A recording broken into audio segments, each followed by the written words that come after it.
So we're gonna start with Carlène from Cohort 8. She is studying at ALU in Rwanda. And I'll let you just introduce yourself, Carlène. Okay. So today's agenda, we just try to talk about myself and why the theme, if you saw it, is like rejection redirects, is that it does not define you.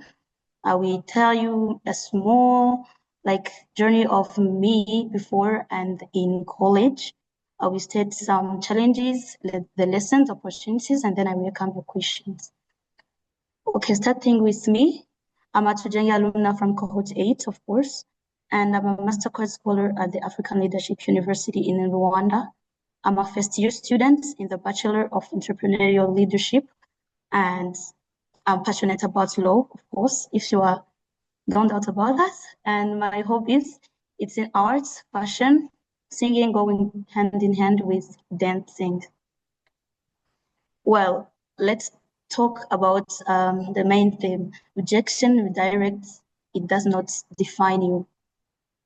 So here we just give a small testimony about myself. And if there is anything you have to share here about what you think about this, you can just say it. Okay. Basically, as you saw before, I am passionate in law. I really, really, really like law, and that's what I wanted to do, for my university, and continue to do law as a degree. But unfortunately, I did not get that chance. So it was kind of hard for me, because if some of you here have this experience, they can relate it. There are these dreams that we grew up, all of us, having in us, thinking, I want to be a doctor. And it feels like the whole life of you wanted to work for that. And you just feel like there is nothing else that you can't do apart from you being a doctor. And this is one of the things that today I just want us to remove in our minds. Actually, we have the ability of doing everything. We can do everything. Whatever is your background, whether you did languages, you did math, you did statistics, you can still do it. But the problem is how you open yourself and how you prepare your mind. It was really challenging for me, because I was like, I can't do anything else. Like whenever my friends were asking me, Carlène, are you willing to do this? I was like, I don't think that I can do that, because my background, the studies I did in my high school was like my excuse. I was like, how can I do that when I did languages? It's as if people who did languages or something that you don't take that serious, you just feel like it will not take me anywhere. It's either I do this or I can't do that. So after me not getting a school, I was ready to just try to find a new life.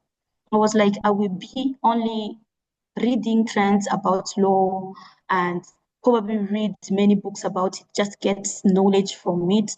But if I don't do that in college, I was even ready to just leave college and sit there. But I was fortunate to have people around me. People were telling me what to do. People were advising me and showing me the other angle of life, the other angle of what I can do with my life. And I'm really grateful for that, because it helped me very much to see what I'm able to do.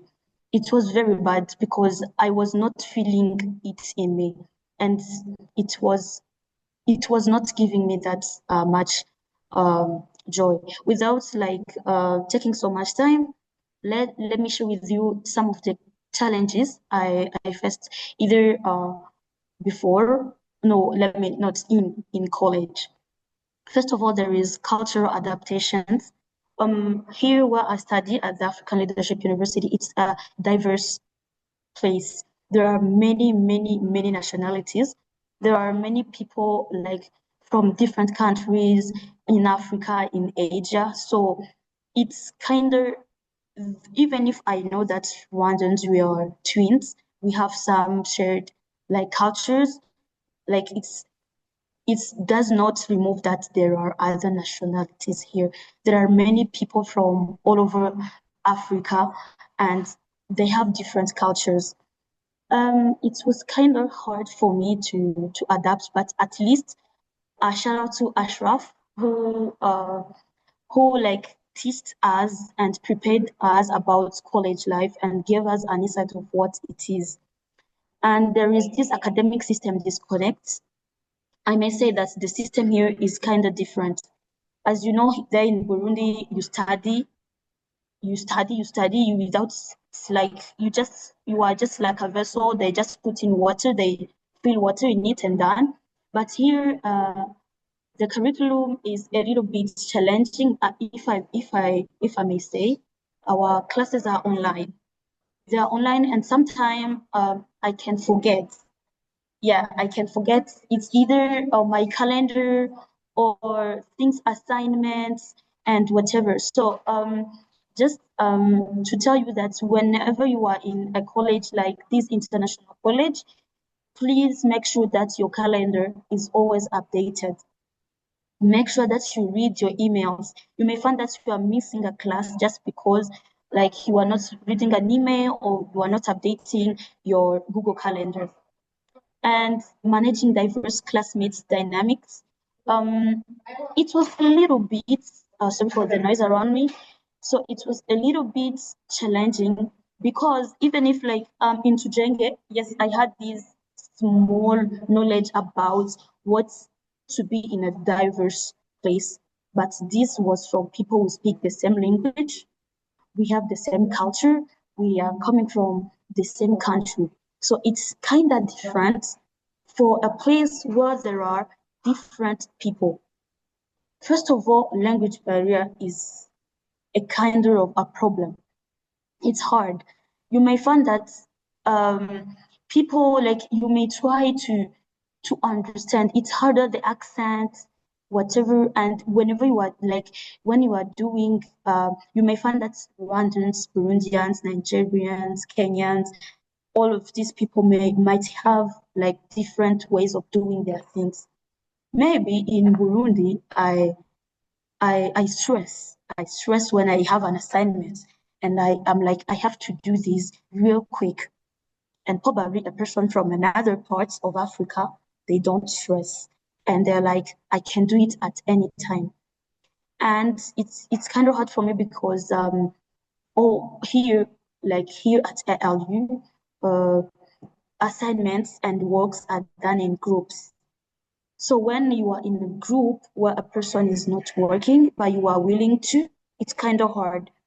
It's hard for you to make them understand that what you want to do, like, needs this attention, because for them, they might not see that as something urgent. And there is also personal comparison where, of course, I had to compare myself with others. I have I may say, a background which is not that, I may say, languages from Burundi. My accent is not that good. So whenever I'm in a class and the person just lifts their hand to say something, I compare myself. I'm like, so this person who are in the same class, they have this grammar, they have this vocabulary. I'm like, what am I doing here? It's like, but whenever I just sit and I remember about what matters is your idea. What are you thinking about this thing? However you express it, it doesn't matter. So what you have to do is you being yourself. Don't compare. Actually, compare yourself in the way of you trying to improve, not trying to just upgrade yourself, because you can do that.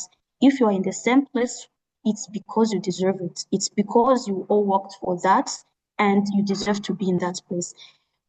Please allow me to say that don't allow anybody to tell you that you don't deserve a place, or you just feel like you are not good enough to be in that place. If you are there, you deserve it. And trust me, whenever you have this feeling or feeling that you belong somewhere, things will go good. And the peer pressure and bad influence is one of the things that challenges me a lot here. Like life in a flexible university like mine is very, very easy, and you are there, you chill, you are having classes online, you don't go to school actually, you just open your laptop, you go online, you study, and you sleep, and you wake up, you do your stuff. So it allows you to do other things. So you may find that, as I said, because we are in a diverse place, you may find that people's culture are not the same. Maybe there are people who enjoy that much, who, I don't know, who prioritize other things than like differently from yours. So I do think that in this case, you have to be really, really careful. You have really to be careful because there's this feeling of you feeling like it's normal. I just have to be like normal people. I have to do what they do. I have probably I'm not updated. Probably people are doing this stuff that this thing is trending and I'm not doing this. So you need to try introspect, reflect on what you want in your life, and decide if you want to follow the like all your peers, or if you really need to prioritize your own goals. And you might find that most of the time you might find the backgrounds are different. For me, whenever you are at school, you like here, I have to you have to remind yourself that I'm on a scholarship. You have to keep that in mind. That you don't have to joke with it. You have to do hard things. You have to make sure that you are getting good grades. To make sure that you are not like your discipline is good standing, and you have to know that what like something that you can do, whatever small thing you can do, can make your scholarship at a big risk. And I don't think that there's anybody among us uh, who really needs to lose their scholarship, because we know how hard we worked for it. We know how worth it is. We know how far it will take us. So let us go on the lessons and the opportunities. First of all, you have to own your journey. Whether you like it or not, you are in that place, you are in that situation. Probably you are studying what you liked, or you are not. Probably circumstances took you there, but that doesn't matter. What matters is that you have to own your own journey. And something that I also learned, just it's a discovery of your true capacity. When you allow yourself to learn, allow yourself to get to know new things, allow yourself to interact with people. You don't know who might help you. Allow yourself to try something, try to do something.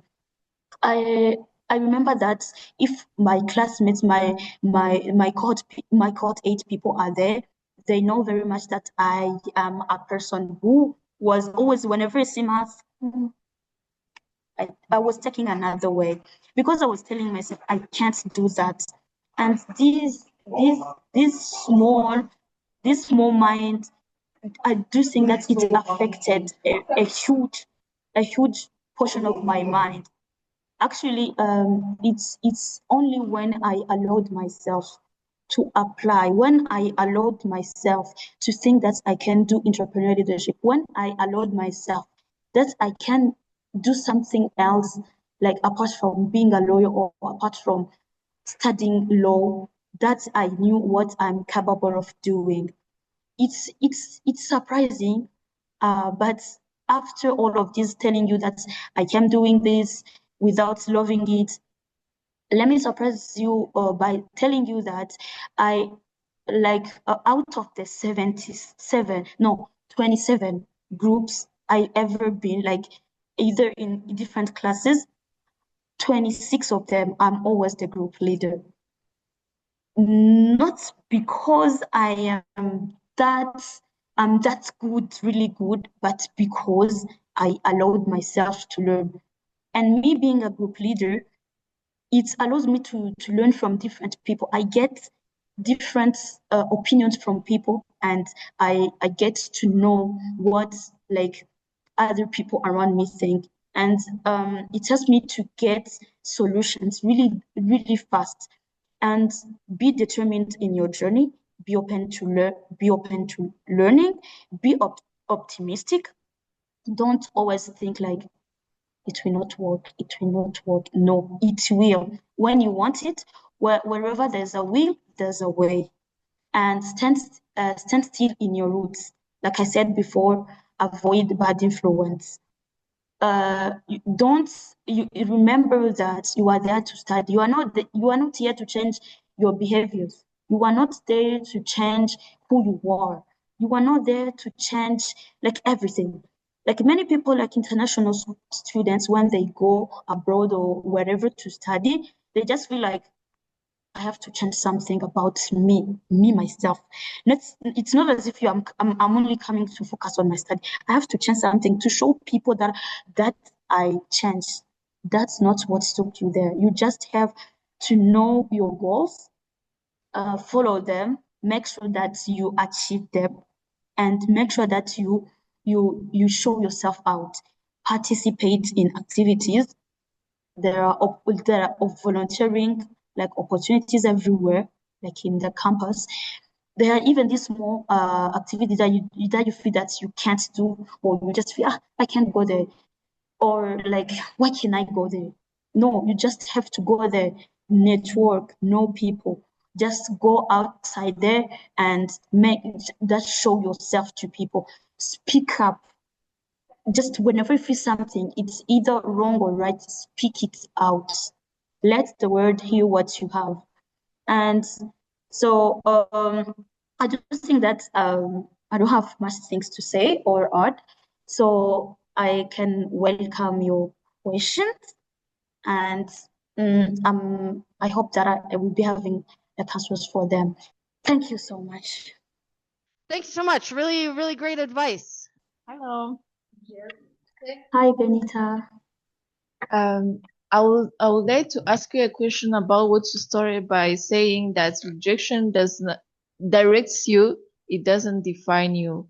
So what are the rejections you got during the process or whichever process you have been through that has redirected you, not defined?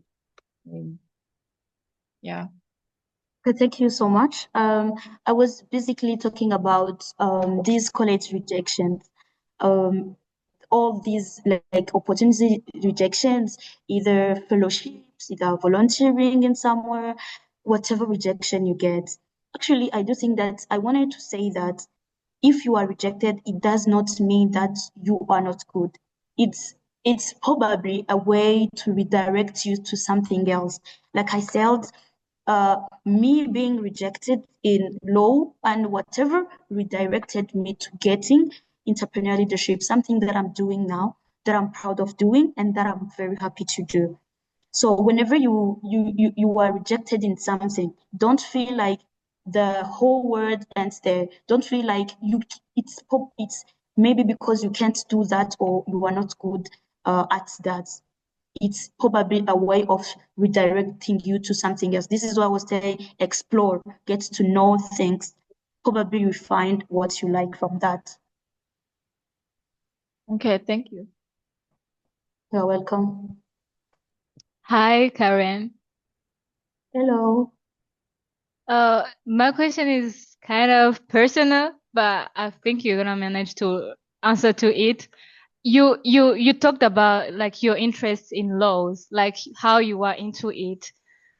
And I was asking myself, like if you could get another opportunity for now, you are already started the entrepreneurial leadership.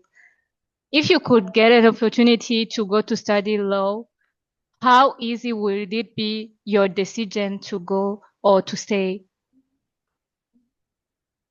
Thank you. That's somehow challenging, but Actually, from I said before, my university is flexible. Thanks. And it's possible for me to do something apart because here I only study online. So this facilitates me to go to do other things. It does not stop me from doing of purchasing another degree.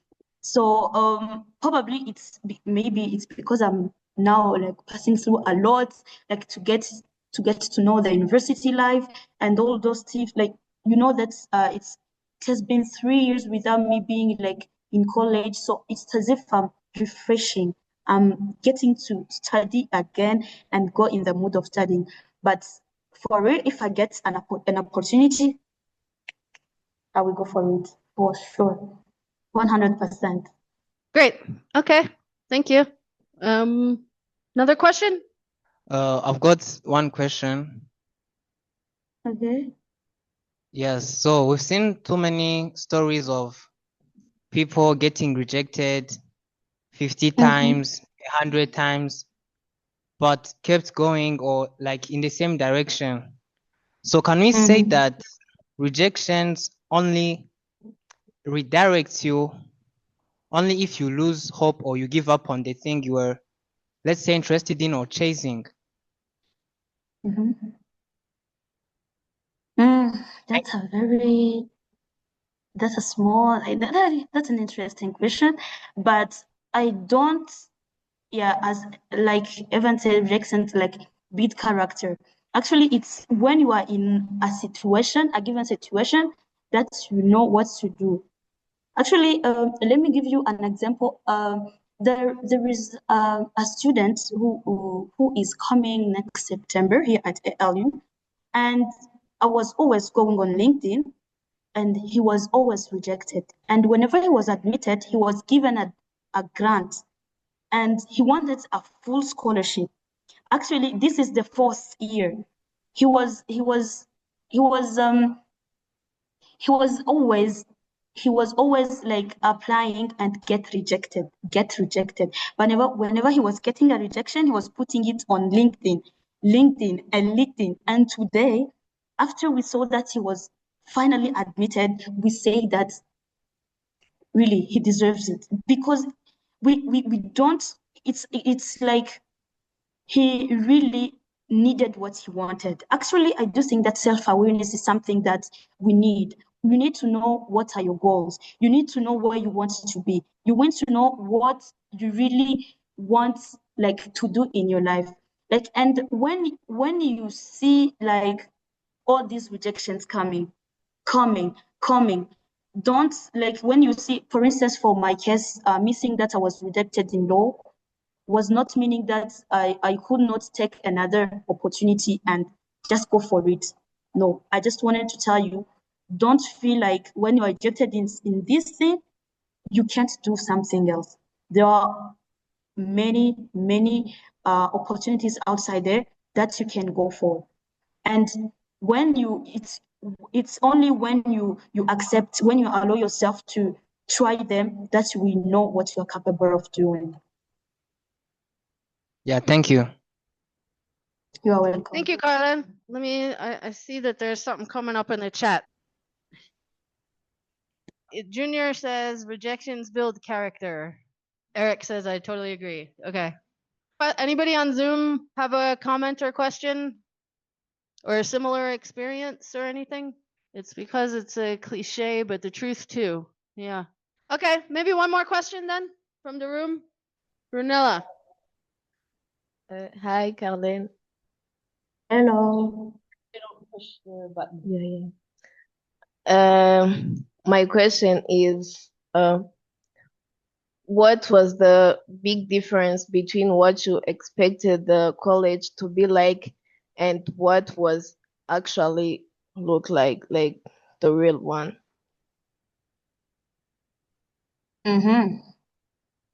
Okay. Basically, I would say that for my case, I'm not that far. I'm just near on the other side of where you are now. So I was expecting a lot. Actually, I was expecting like to get all these culture shock. I was expecting to get like this big hits. Like I was probably I will find something really that different. But I do not think that I was expecting that much, because before coming from Tujenge, from the college preparation like class, I had an insight of what I would face here. I knew that I would just face this in a way or another. So I was prepared. And another thing that I was expecting for me as a Burundian in Rwanda, so you can understand, I was like, maybe it's gonna be kind of something different. A Burundian in Rwanda. So a little bit afraid, but that's not true. Let me tell you that is not the truth. People are friendly, people care, people talk, we have fun, and those differences, whatever you might think that may be something like an obstacle or something really like which can make you just feel afraid of going outside, is not there. So some of the things that I was expecting was me getting like marginalized, me like just people putting me aside, but that's not the truth. I was really surprised about that, and I'm very grateful that I did not face that. Okay, thank you. Well, thank you very much. That was amazing.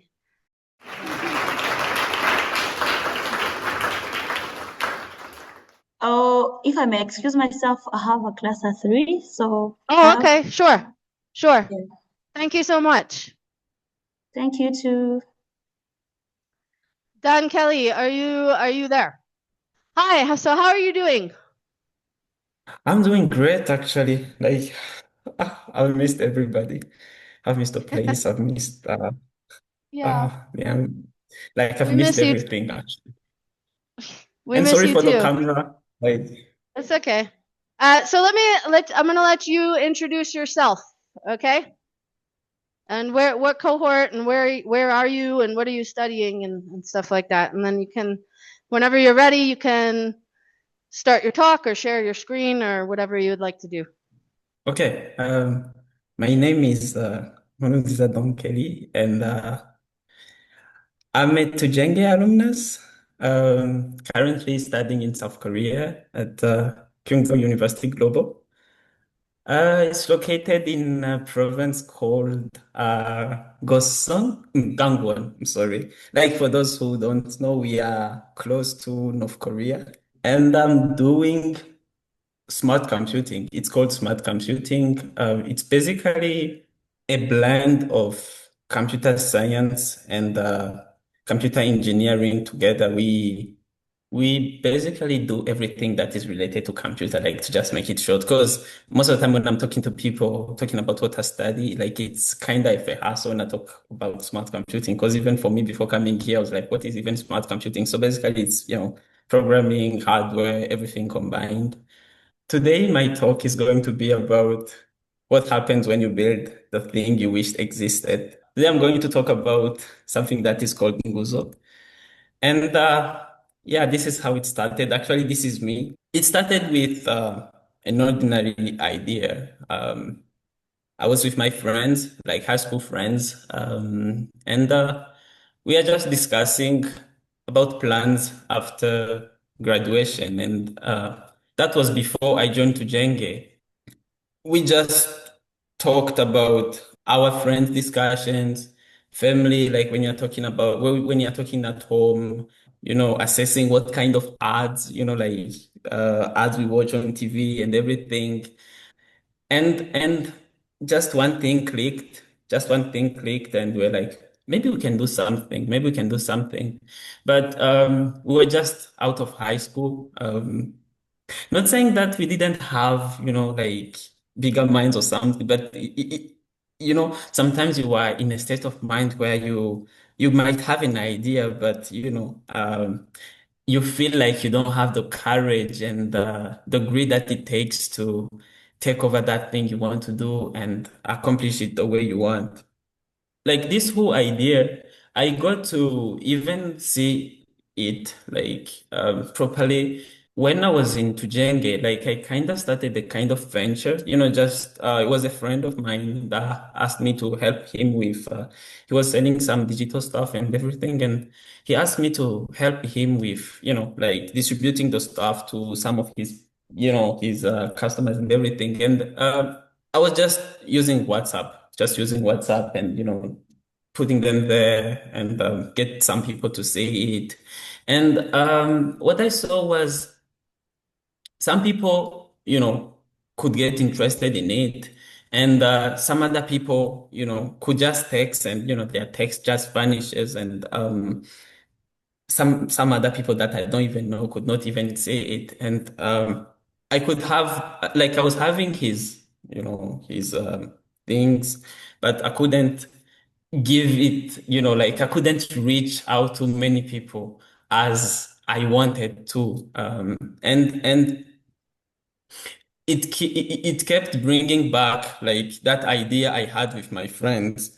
Because before, like, actually, like, to just tell you about what was the idea. The idea before was to make something like Vinted. If you've watched something, if you've watched like maybe those French television, like most of the time they are putting their ads there. And we were just talking about secondhand clothes and everything. But at that time I was like, maybe, a small twist on that would maybe help in one way or the other. But as I said before, I was not trusting myself enough to be able to do it. And, it's one of those ideas you have and you're like, okay, we just put it in a garbage or something, like at the back of your mind, and you never think about it anymore. This is us, just saying that it was very slow. Like the process was very slow, like starting from 2022 up to 2026. It was very slow, not because we didn't want to build what we wanted to build, but it was slow because we hadn't been empowered enough to be able to do what we wanted to do. When I say that we hadn't been empowered enough, like, I'm really reflecting on my journey and the people I got to meet throughout that journey. Last time I was listening to someone and the person was saying, like, actually most of the time we focus on the goal, but the journey is the point. The journey is what everything is all about. And when you get to enjoy more the journey and enjoy more the people you meet on the journey, you get even to maybe even unlock potential you didn't maybe think was in you. And I wrote this thing here because this is a true reflection of what really happened. The thing you built ends up building you. Because I said that was kind of not sure and not courageous enough. And was last year. Last year I was like, let me just take over this thing. And I had, experience with programming and experience with a lot of, like technological stuff. But it's different when I'm just going to build something from ground up, like taking something and building it from the bottom to the top. And I am a student, and getting to manage all those stuff, putting everything together, getting to manage my time, schedule everything was a bit of a hassle. But at the end of the day, I could reflect on it after like 6 months of building.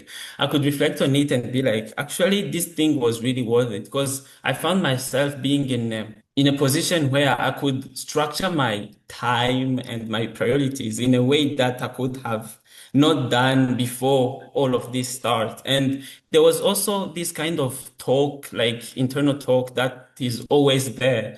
That always says, what if this thing flops? What if it doesn't work out? What if this and what if that? And above and beyond all of that, I found courage to keep going and to keep building this, which was, something really helpful in building character for me. And a quality that I think I got from building something I really wanted to build and I was afraid to build, but ended up building me up than me building it only and solely.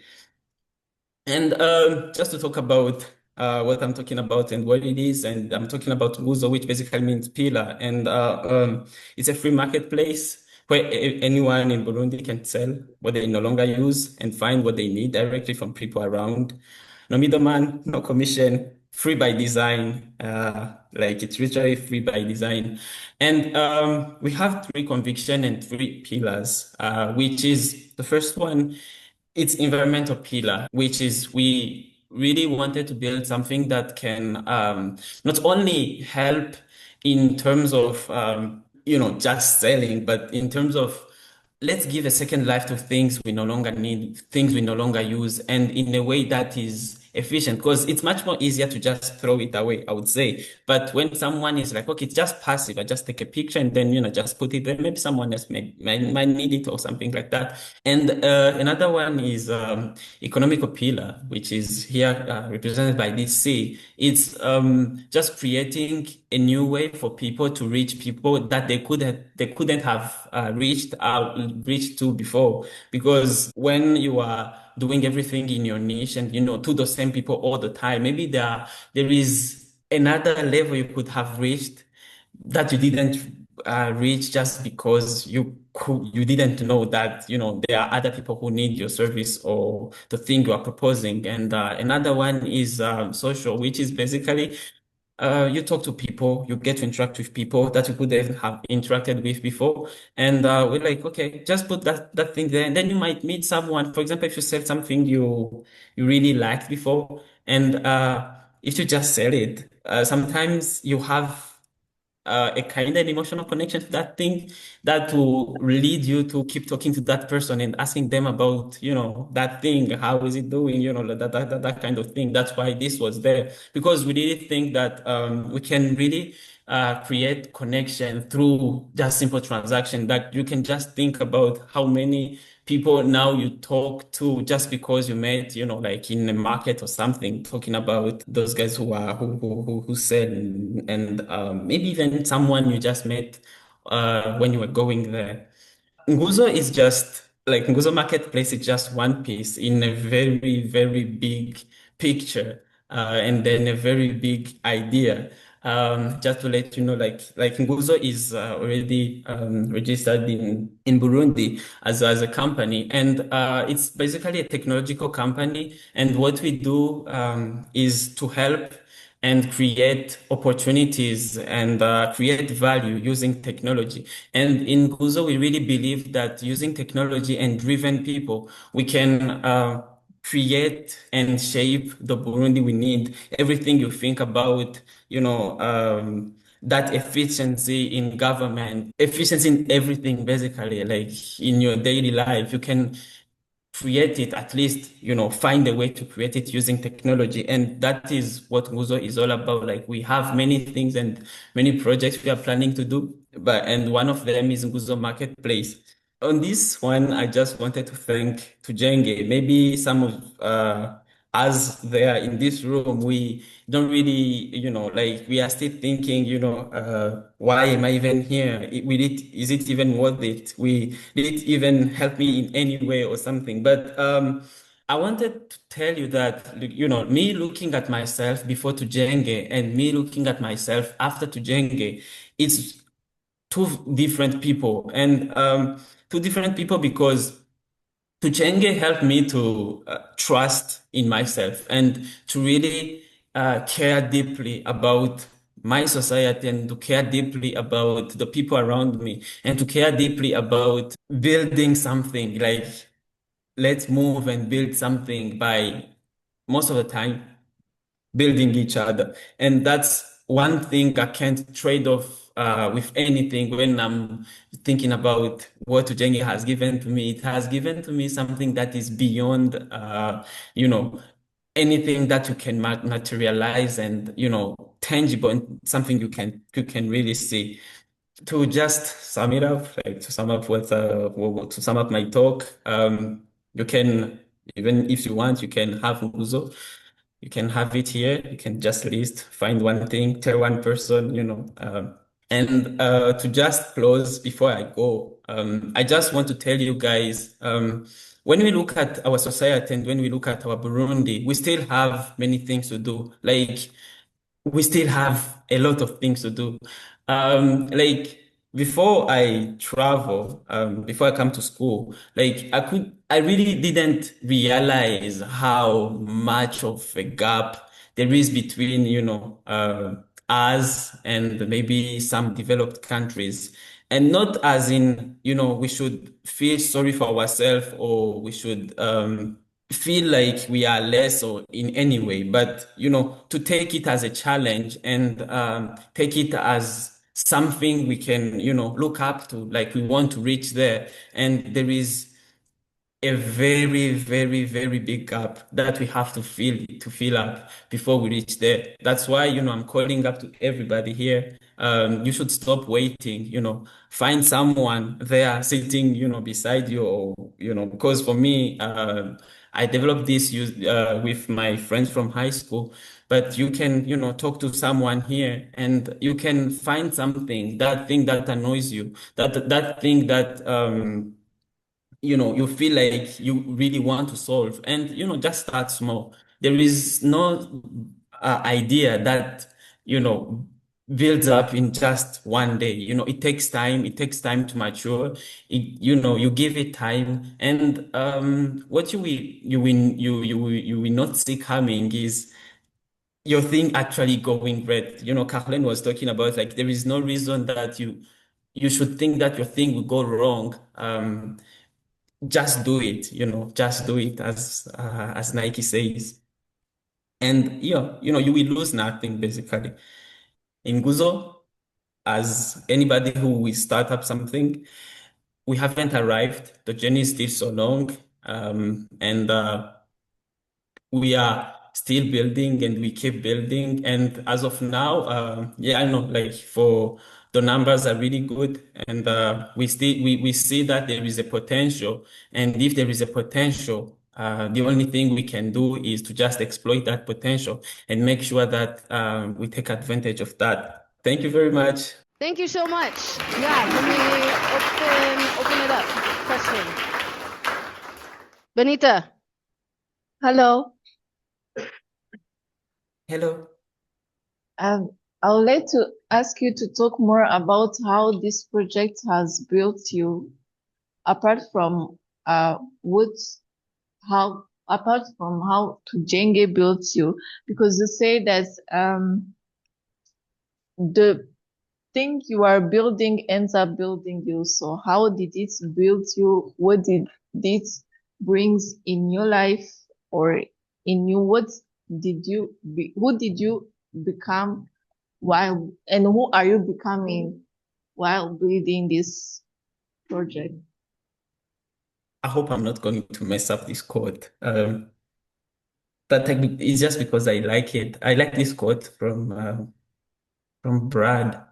That was like, yeah, I'm just going to paraphrase, but the human mind is not a vessel to be filled, but a candle to be kindled, if I'm not mistaken. Like it goes in that way. But what it just means is, the point is not to fill myself up with, this thing, but the point is I'm working on this thing and this thing unlocks maybe this, as I was saying, like for me, when I was working on this specific project, I got to learn how to manage my time better.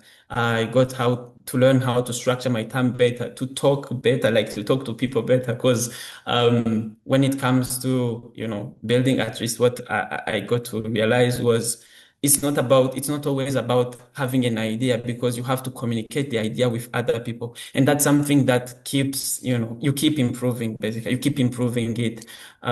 So I would not say that I have reached, but I would say that I am set to being open to also changing what I'm becoming, not as in, like there is a goal of who I will become, but there is definitely a person I am now, which is someone who learned to, structure, talk, and communicate. But also there is maybe someone who we learn something that I might not even know, but I'm really sure that throughout this journey, I got to see that there is a lot to be learned and more than I know. I don't know if I'm making sense, but yeah. Karen put the quote. The mind is not a vessel to be filled, but a fire to be kindled. Plutarch. Okay. Hi, Kelly. Hello, Bertie. Yeah, thank you very much for the presentation. It was really good. And yeah, I've got almost two questions. First one is I would like to know what motivated you to start this project. Maybe it may be something that we don't know. And I want also to know if you are targeting only Burundians or everyone on earth. Yeah, thank you very much. Thank you, Bertie. And to just start with your first question about motivation, like the biggest motivation was first one because I just wanted to build something. But the only thing that has changed was now I was not just building something, I was building something for someone, which is for people that are the people I care about. I talked about how to Jenge helped me to care more deeply about the people around me and the society I'm in. This motivated me a lot because I get this question a lot. That is, are you really sure that it is free? Like, why will it be free? But it is free because me and the people we are together, it's more than getting advantage than giving back. Giving back to a place and people we got a lot from, and that motivates us a lot because most of the time we are really trying to find a reason, a reason to keep going, a reason to, keep working on this. Like, why should we even ask? Like, why should we keep working on this? But we are really pushed by the fact that not only we are building something that is helpful, but we are building it for people we love and people we care about. And that for us, it's enough. It's enough to, yeah, to just be like, let's just work on this. And when it comes to target Nguzo as Nguzo, for now, it is for Burundians, I would say. For now, it is for Burundians. But in the plan, it goes beyond Burundi. But the idea of Nguzo I talked about here is about Burundi. Only, sorry for Burundi. But because as I said, Nguzo Marketplace is part of a big idea. And that idea is basically to use technology to make an impact and shape an impact that we want. And that goes beyond Burundi. But the one I presented here today, it's about Burundi. Cool. Thank you. Oh, wow. There's a lot of hands now. Hi, I'm Hello. Marie Aubin from Cohort 9. I have one question. I have two questions. So the first one, why the name Nguzo? And second, I wanted to know your opinion about you talking about building something. At some point, you can have something you are passionate about. They want something they want to build something on what you're passionate about, but the people around you need something else. So my question is, do you build the thing about what you're passionate about, or do you solve what people around you really need, or do you merge the two things? Like you search for a way to merge your passion and what people need. Yeah, thank you. Thank you very much for your question, Ben. Why Nguzo? Nguzo is a Swahili name, and I'm really proud of this name. I'm really proud of this name because it really conveys who we are and what we want to be. Because as I said, the journey is still long and we are still trying to head to where we want to be. And Nguzo, it basically means in Kiswahili, for people who, talk huzungumuza Kiswahili.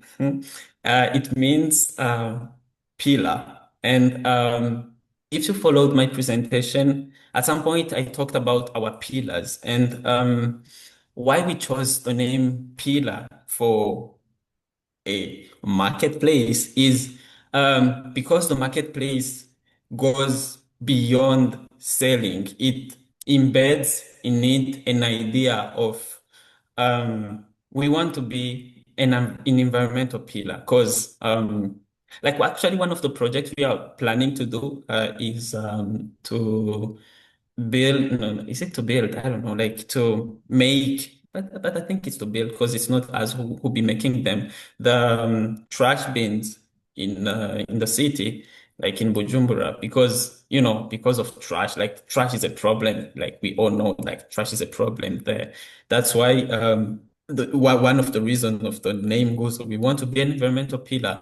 How people can, just give away the things they are no longer using, things they no longer need. And another one is economical pillar. That one is just straightforward. You're just selling basically. So like you get some money and we don't want, anything from the people who are selling and who are buying. That's why we like, okay, it's just between people. We are just, putting that platform there for the people to use. And the last one is the social pillar. And, as I explained, like you get to meet people that you couldn't have met before. Literally you meet them because, you have to discuss and you have to just go meet them. And we looked at all of that and we're like, okay, what can we use as a name for this? And yeah, we just came up with, I think Nguzo, it just sounds great first and it communicates what we want to do and who we are. That's why the name Nguzo. And your last question, I mean, I'll be brief on this one, but the only thing I can say about this is more of what Carlène said. And I think it was Aristotle, know thyself. And by that is, like your passions are your passions. And I would just say that they are just your passions. Um, are they something to build something upon? That's up to you to decide. It's not up to anybody else to decide. That's up to you. Will it help the people around you? For example, like if I'm a Burundian, to give an example, and I'm passionate about, maybe space and everything, for now, I can't build SpaceX, for example, but would building it help people, Burundians? Maybe it might. I don't know. But as I said, it's up to you. I don't have a straightforward answer, but for us, about Nguzo, the passion was about technology and technology in a sense that creates direct impact and visible impact. And we thought about what could be the ways we could do that, and we came up with this one. Is it the most efficient thing? Is it the most efficient way to use passion and merge it with the problem that exists and create an impact? Thank you. Eric from Cohort 7, why don't you go ahead? Oh, can you Nice see me? hat. Oh, thank you. Yeah. Okay, yeah. I just wanted to ask like a quick question. First of all, that was a great presentation so far, and it's a great project initiative, and I can't wait to see how it will impact so many people. And just a quick question, are we going with an assumption that maybe this project required like a collaboration teamwork? I just wanted to ask Don Kelly, maybe if there's a lesson that he has got from like teamwork and collaboration, that kind of like has given him like a different view or angle about leadership and just collaboration in general. Thank you. Thank you for this question, man. Well, um, teamwork is tough. Teamwork is tough. Like it's tough to master it. Not that it's tough in nature, but to master it. Because what I got to learn was most of the time we assume that people understand what we mean or understand what we have in mind. Like it's much more easier for us to just sit in our corner and, just do something. I mean, some of us we've experienced that maybe, like you've got an assignment, you've got something to do. Like, it's just much more easier to just sit in your corner and, just start something and you just write something and then you are done in, I don't know, one day, something like that. But now, you've got something and you are working on something together with other people. And, not only that, you have first to understand it, but now you have to make someone else understand that same thing, which sometimes is, a bit tricky, but the more you do it, the more you get to interact with people and the more you genuinely do it. Most of the time when we are talking with people, sometimes we talk to convince them than talking to, have a discussion and get to understand also their point of view, which really helps when you are trying to build something because you share ideas and you share perspectives. And you can only get something out of it if you are willing enough to come to the level of the other person and, try to understand them. I would think that that is the thing I learned out like from working in group with, it's not a big group, but even if we have few, like it was a bit challenging in the beginning, like for all of us. But like the more you do it, the more you practice and the more you genuinely interact with people, yeah, the more like you get to be good at it. I would say like that would be my attempt to be. Thank you. Maybe we get Oz. I think what I'm gonna do is like two more because I don't want to take too much more time, but I'll get Ozian and then Robert. Okay. All right, Ozian, go ahead. Yeah, hi everyone. My name is Ozian Zoisenga. I'm from Cohort 2. And yeah, I have a quick question about your presentation. And that was it's a very interesting project. And yeah, so my question is, at this point where you guys are now, if you had all, let's say if resources or anything else was not an issue, what is one thing you guys would change about your project right now? Like if you could do everything you want to do about this project, what is one thing you would change about it? Thank you, Eugene, for this question. Like the first thing I would say is, for example, now, like a huge part of our team is not in Burundi, and we are sorry about that. But like we are a team of 6, for example, and 2 of them are the only people in Burundi, and oh my, if we had, resources and, everything like, or everything we wanted to happen, actually to happen, I would say that we would first, a big team in Burundi, because why am I saying that? It is, we are trying to build something for Burundi, and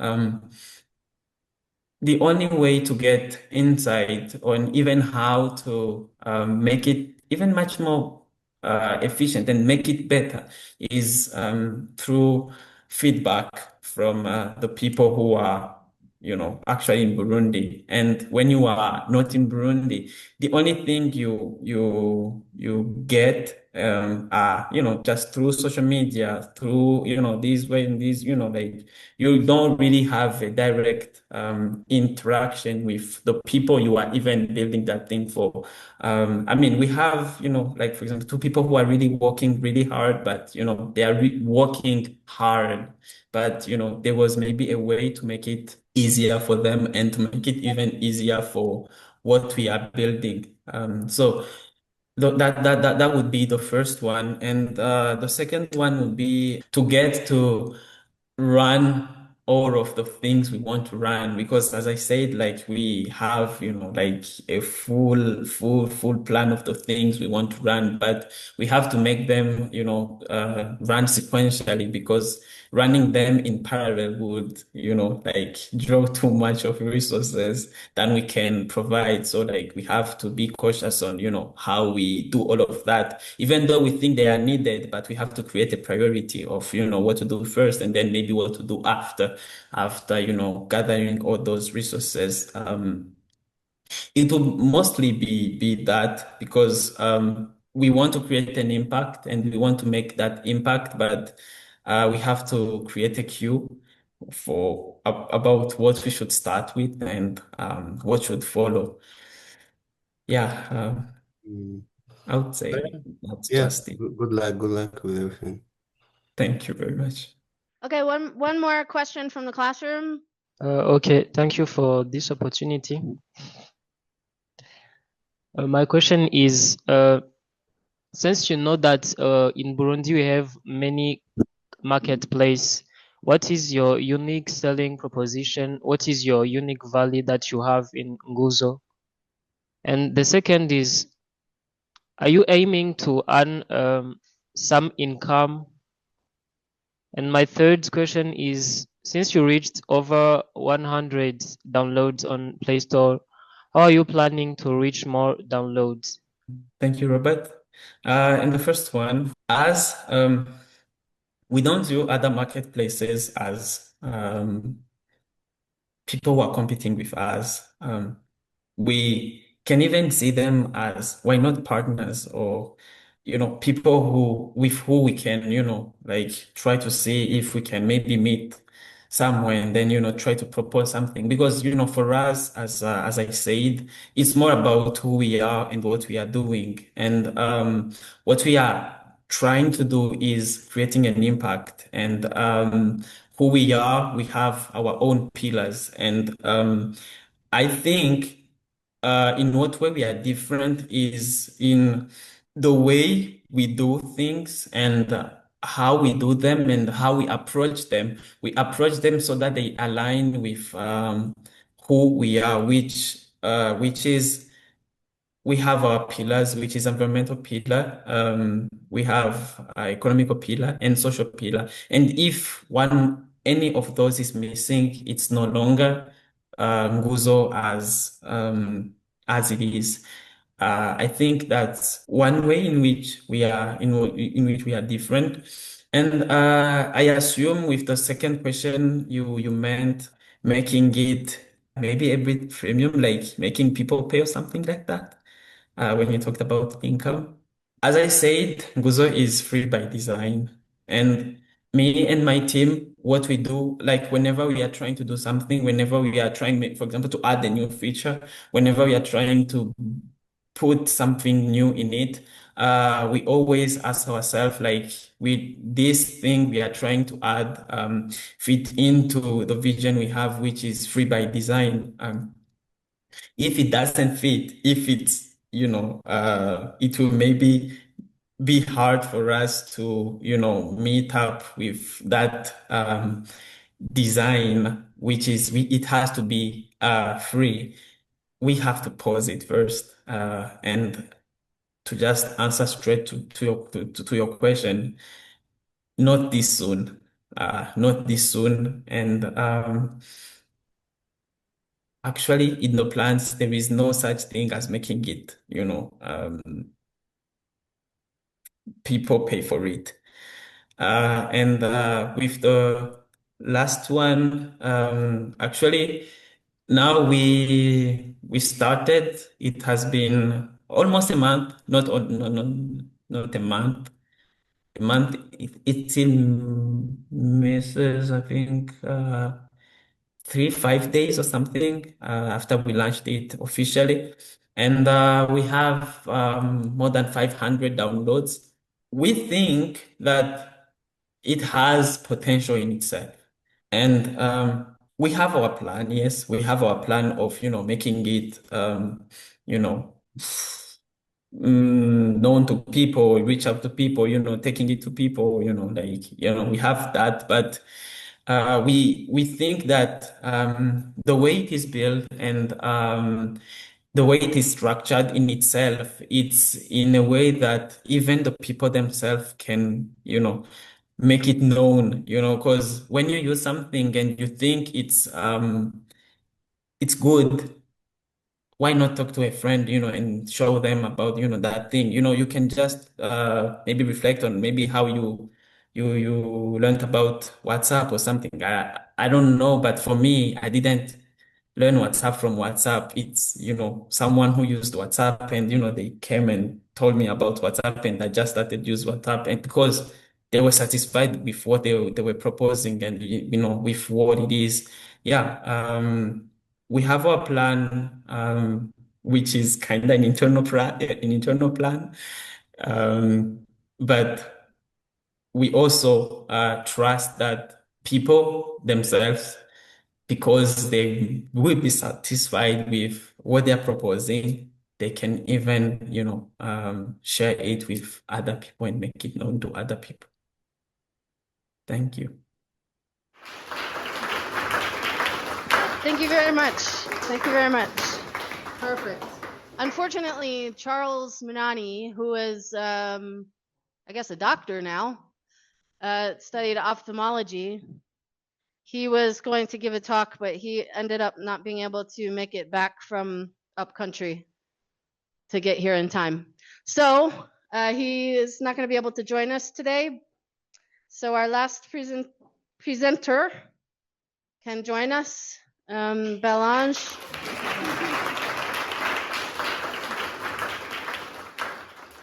Before starting, I wanted to give a small message to Kelly.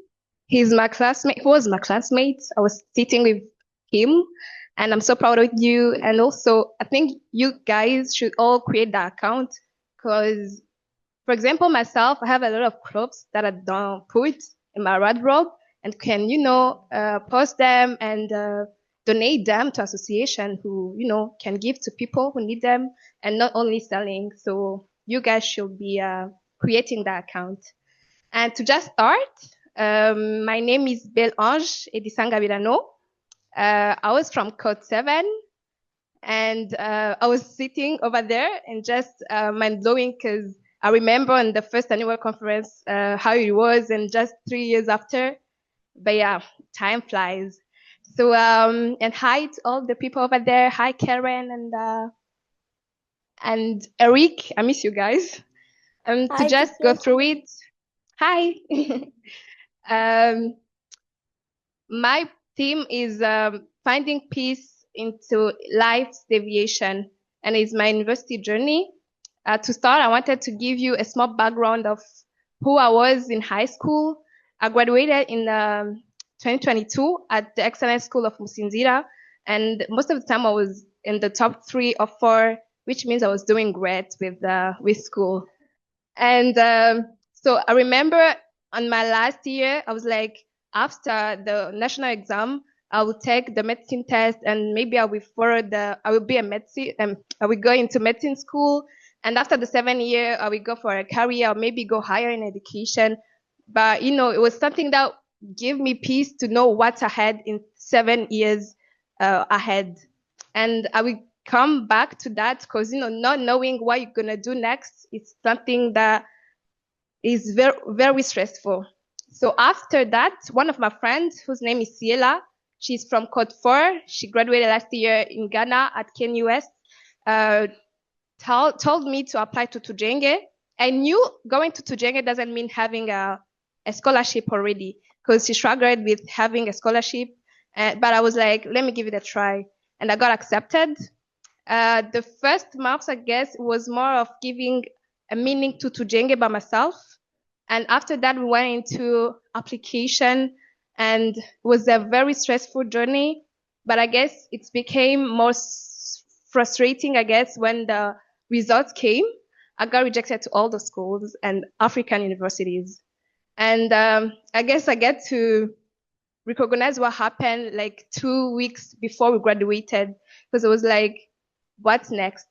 Graduated in June, and I was like, there is no local university that's gonna take me in June. I have like 6 months to just stay there, and it was really stressful. And but I'm glad, fortunately or unfortunately, I was next to my classmates who were going through the same situation, like the twin brother, Shalom, Verite, Rosine, and knowing that I have friends who are going through the same thing, it gave me, strength. No, they are not giving up. Why should I giving up as well? And so I applied to be an intern here because I wanted to have Code 9 and the next cohort, but also wanted something that should give me a reason to always come into Tujenge and, using all the materials that Tujenge gave us. And so I was an intern and I was applying the same time. It was very difficult because we wanted to maximize our chance. And I remember we had a very strong discussion with our advisor at the time. It was David, and we asked him so that we could apply to more than 10 schools, because Tujenge gave a limit of 9 and 10 schools. So we wanted 20. That's the limit of Common App. But I myself was like, I'm gonna go for 15. Maybe that's the school that can manage. But like 1 week before the deadline, Ashraf told me that the CSS code wasn't sufficient for all the students. So I had to change my list 1 week before the deadline. And I remember changing the list wasn't a problem, but the problem was knowing the schools that don't have a CSS profile and, get to apply to them, writing the essays, have a revised essays and everything. But I remember I could come here and ask to anyone applying, like, what is the school you're applying to? And is it having a CSS or not? And I could apply to it. And it's something, I don't even know how I can explain it. I remember one day I came and I asked to Vivi, what is the school you're applying to? And she answered me that she's applying to Haverford and that the deadline is the next day. I was like, they may apply to it as it hasn't have a CSS. And applied. I just wrote draft essays that day, and the next day asked her and Shalom to revise my essays, and I just applied there. And in the meantime, I decided to go into a local university, à l'Université Lumière de Bujumbura. And I was doing statistics, and I'm still doing statistics. Again, I'm glad I was next to Rosine. We were doing the same major, we're in the same university, which means I was going to school with her. I was sitting with her. I was having a break with her. I was going back home with her. Everything was with her. You may think it's something good to me, but it wasn't, because this prevented me to build a stronger relation with my other classmates. And after I got again rejected to almost all the schools except one, Haverford, which put me in the wait list. But also applied to AUB. And like in early April, I got admitted there. And I was like, I said my fellow mates who are AUB, what's next? And they told me that the visas and everything you don't have to worry about it. They give it to you. So it was like just 1 month after I got admitted to Haverford. Choosing between Haverford and AUB, I was like, let me go into Haverford. It was full of opportunities. The fact that my parents were kind of worried about Lebanon, they were like, it's not that peaceful, so you should go into Haverford. So again, 1 month after, the travel ban came. And I remember I was like, this is going to take like 2 days or 1 week or two, or I mean, no longer than 1 month. And I have to defer. I would just defer for 1 semester. In January, I would go into Haverford. But again, it's like 1 year and we are still in the travel ban. And my parents were so worried after being so proud, excited. They were so worried. And I was stressed. And I remember that I was always telling to them, like, don't worry, things will go great. It's going to change one day. And but at a certain time, I was like, it's bigger than me. Let me just search for something that should all give us peace for a moment. In the meantime, still waiting. So I decided to go back to school because also I was like, if I get to decide this a little bit later, it might be more later than I think. And so I went back to school, to Université de Bujumbura, and going a little bit back, I dropped out like the few months that I went there, from January to March, we only learned languages, civics, nothing serious about a major. So I had like 5 courses that was made to retake. So I went back, and final fact, Rosine wasn't there.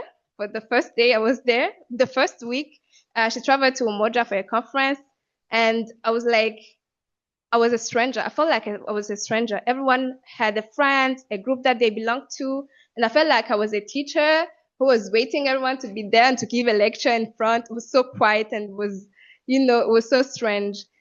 But again, I'm glad, fortunately to me, the first course that I have to take was algorithm. And I took Python with Rad at the time of Tujenge. So it wasn't kind of new to me because I used algorithm in Python. And for students who went into biochemistry, they didn't have such a coding courses in high school. So it was kind of new to them, which means now I was kind of the only students who knew about that course. And I was asking questions, responding to questions. They were like, can you please help us to know, to go through it? And I was like, yes, which means that helped me. It was no longer me going to them for asking friendship, but it was them coming to me to help them. And I'm so grateful because it would have been so difficult to me, as I know my personality. And, with having time with them, I get to share jokes and we became friends. And at the end of the time, they are the one who helped me to go through all the courses that I missed, and I ended up succeeding. So after that, I also joined a club, statistic clubs. And but I wasn't that excited as I used to be like in high school. But when I went there, I met students from the first year, second year, and the third year who were very, passionate about schools, education, and also was worried about their future. So better to create a club that could help each and everyone to improve into logiciels, coding, or, build stronger profile, and also help to connect each other so that we could help upgrading anyone, each and everyone. And I joined. It gave me, again, I was excited with schools. I went there, in every session we had. And they knew I went to Jenge, and also the fact maybe that I'm a miss. They were like, can you please join the lead team? I was like, yeah, it's something that I can do. So I joined again. It helped me to, have a reason to always go there and to be there for them. And after there was a national competition about general knowledge in statistics, and they needed students in the first year most for the descriptive part of statistics, but I have missed it, as I told you. But I showed up for the first day, and I couldn't answer to any question except general knowledge about mean, medium, outlier. And but I trained myself, and the second day they were like, "This is not the same girl who came." So I ended up being selected to present the school, and we won the second place on the national level. So now I'm the vice president of the club. I was nominated again, and I'm very proud because there was a time that I felt like I'm gonna fail in school. Even the first year, I'm not gonna succeed. But I ended up having the best average in my class. And now I'm the class representative and I'm the president of the club. And it showed me that, you should not fail, you should not give such a picture to your future. You just have to try and show the positive side of it. We are having a very big project into our club, and it's a Data X challenge. We want to put together students from all over the country who is doing statistics and gonna be into 2 days having an expert that's gonna help us to know how we can make a perfect analysis of the problem or a project, and they're gonna split people into groups and give them project and problem to solve.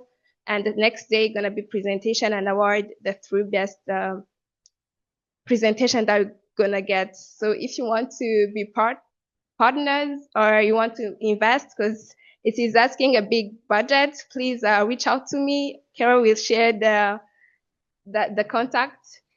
And also, there is something that I wanted to get through all this testimony, not just me being this and this and this and that, but is the meaning that I gave to Tujenge by myself. And it's a thing that I want you all guys to give it to you as well.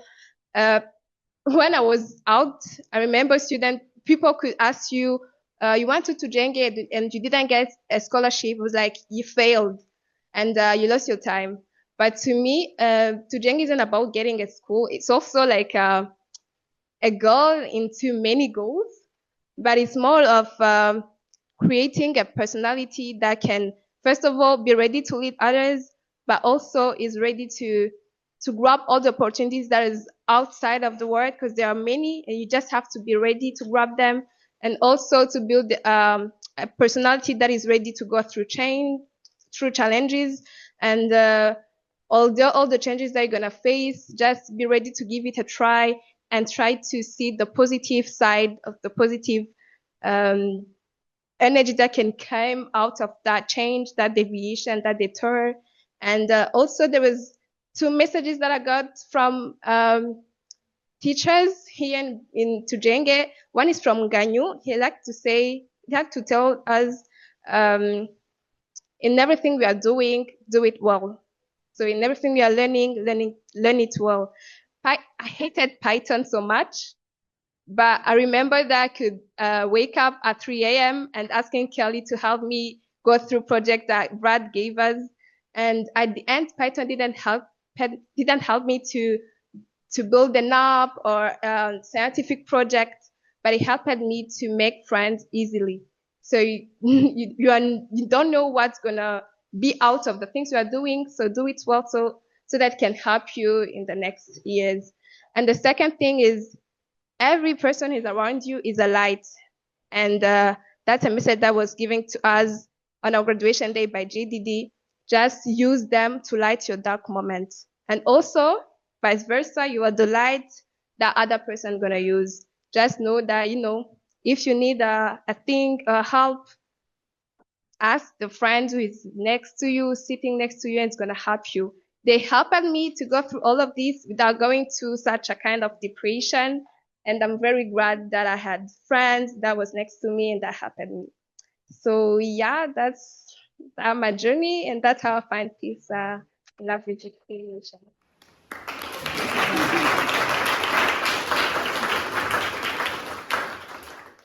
Do you have questions? How did you manage the pressure, not getting a scholarship, them telling you or making you feel like you have lost your time here? So then how did you manage all of this? Yes, with friends, but yeah, how in general? That's a very good question. What helped me was to talk to people. I was next to Rosine, I'm so glad I was next to her, because whenever something would happen to me, I didn't want to worry them more, so I didn't talk to them. I was rushing to Rosine. I was like, do you know this is happening? They are telling me this and this. I want to talk to someone. So I had someone that I was talking to whenever something big was happening to me. So I managed to not stay alone, so that I can, can be bigger than me. It was like whenever I feel something, I should run to someone and talk to her. That's why I talk about lights and everything. I have two questions. First, for some people like me, when I'm doing something and I keep failing and failing, I start doubting on myself. Like, it affects me in some negative ways. So how was your case? And my second question is, did you ever regret to turn off on AUB and prefer to go to Haverford? Thank you. If I doubt about myself, yes, I should not lie. But again, as I said, I had friends that was next to me, and whenever I felt like I wanted to give up, because I remember for the first rejection that I got, I was like, bro, there is something wrong with me. How I'm rejected to all the schools and African university and everything. Was like, there is something wrong with me. But again, they talked about redirections. They talked about, I talked about having friends that I was with, and I was like, they didn't give up. They were in the same situation with me. So I was learning from them. If they have more strength than me, I was like, I have to go with them, either walk by with them always, so that I could, stay with that strength. And also, Karen talked about redirection. I remember before applying again, I seated and I went through all the application that I sent, and I was like, how did I write the essays? What is the story I shared? Is it that the true story that I want them to know? How did I go through it? And it helped me to, I guess, to redirect what I did, and also to succeed at the end. And to doubt, I guess it's something natural, because it's sometimes it's kind of bigger than you, but it's the way you are going through that deception into that doubt of yourself that counts. Yeah. Yes. I was like, maybe if I would have, because I was excited with AUB as well, and I was so happy because it was under Mastercard Foundation Scholarship, and I was like, maybe I did it wasn't the wrong decision, but I was like, if I had give it more try than Haverford, it would have been I would have going there, I would have went there. But yeah, I remember I was like, there is a reason out of everything, and I'm a Christian. I was like, I know if God helped me to have that miracle of going to Haverford, there is a reason behind it. But I still don't know the reason behind the travel ban. But I'm like, maybe this is not a God plan, but still God have better plans for me. And I was like, into that detour, into that deviation, maybe it's not from God. I should now search for the better plan that God has into that deviation. So yeah, I didn't regret, but I was like, if ever I would have chosen that AUB, that would have been more easier for me, and not going into all the challenges that I went through. But again, now if I may come back to that, I'm very grateful for the decision I made, because it helped me build a stronger personality and having character. They said that rejection gave character, and I felt like good that it happened in that way.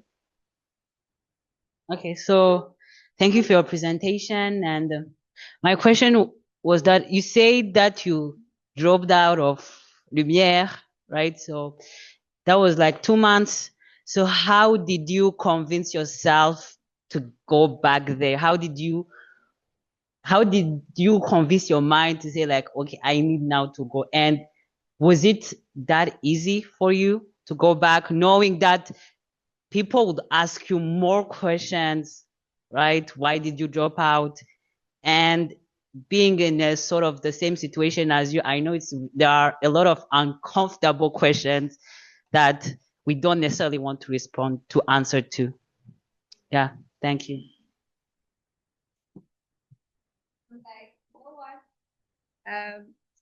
I don't know what I'm gonna respond. I don't want to respond to any question from my mates.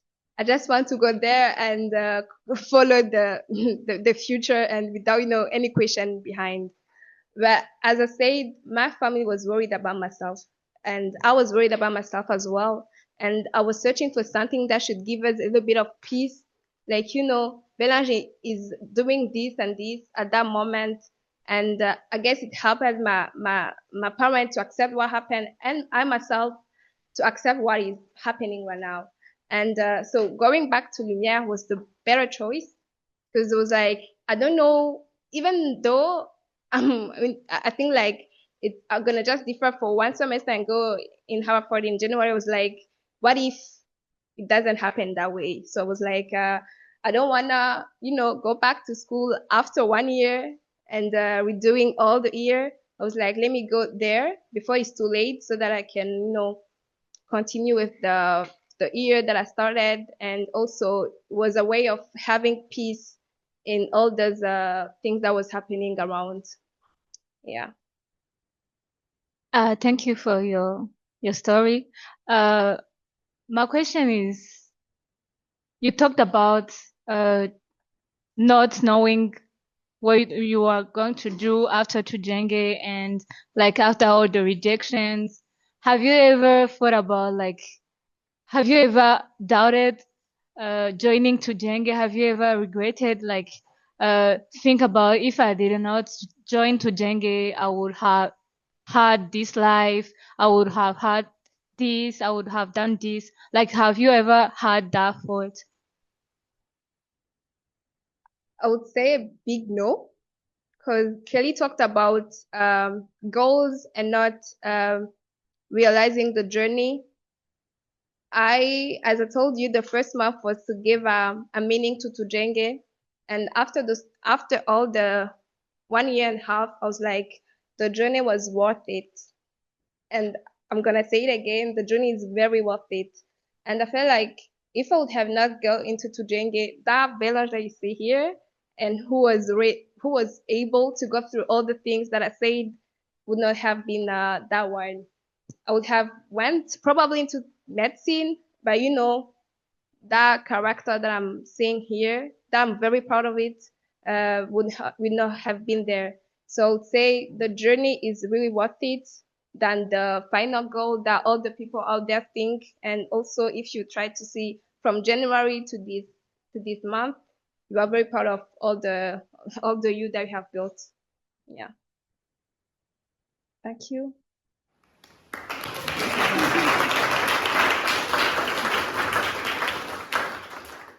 Okay, I don't have much to say in closing, but except for thank you so much to everybody that came. There's some other alumni in the back here that I haven't seen in a very long time.